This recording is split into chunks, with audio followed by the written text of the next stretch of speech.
Hi, and welcome to this week's Bee Rescued Wellness Show. My name is Mo Wolf. I am your host. I'm CEO of Little Honeys, LLC. I'm also a practitioner of traditional Chinese medicine.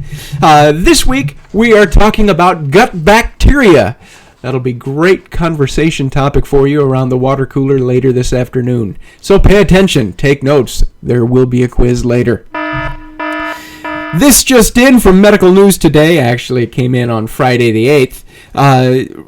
Bacterial disturbances in the gut may play a role in autoimmune attacks on the joints. This kind of joint, not this kind of joint. Hey, man.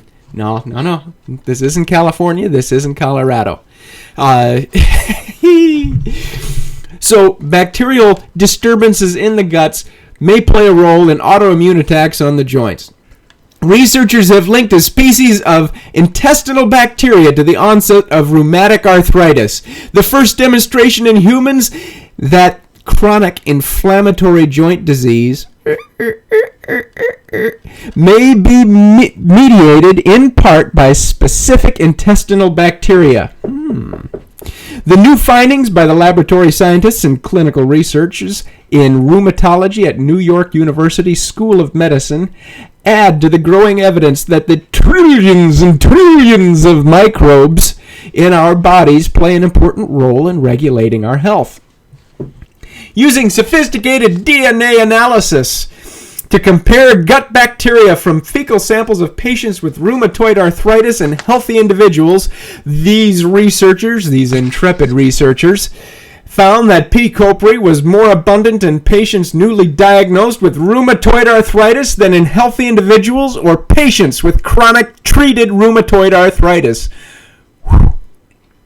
Moreover, the overgrowth of P. copri was associated with fewer beneficial gut bacteria belonging to genre Bacteroides.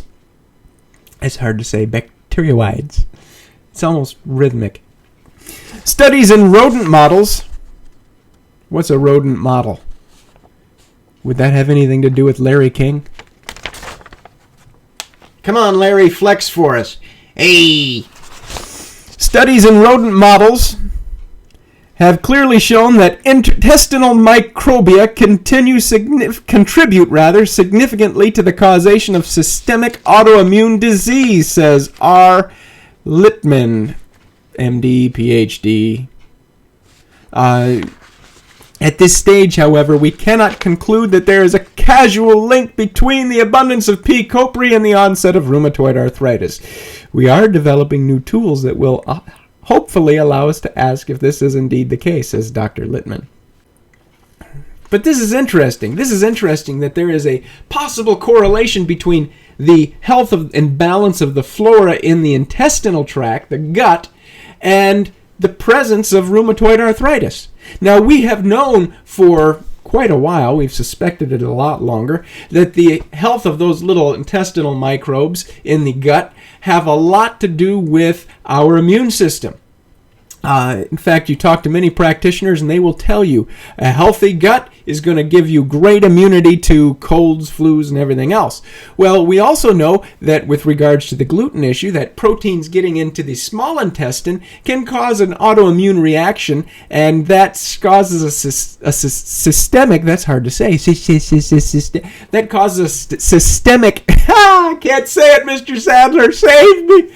That causes a systemic reaction within the body, causing, well, basically a downward spiral for this poor celiac person. But it is interesting to note that autoimmune disease, such as rheumatoid arthritis, has been linked to the balance of the intestinal microbes. Now, P. copri within the gut is actually a beneficial bacteria. It's one of those probiotics.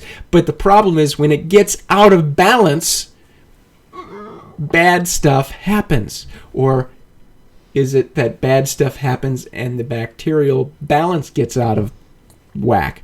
We don't know yet. It's still too early to say, but it is a fascinating observation. So, be good to your gut, and your gut will be good to you. This is Mo Wolf. Thank you, and good night.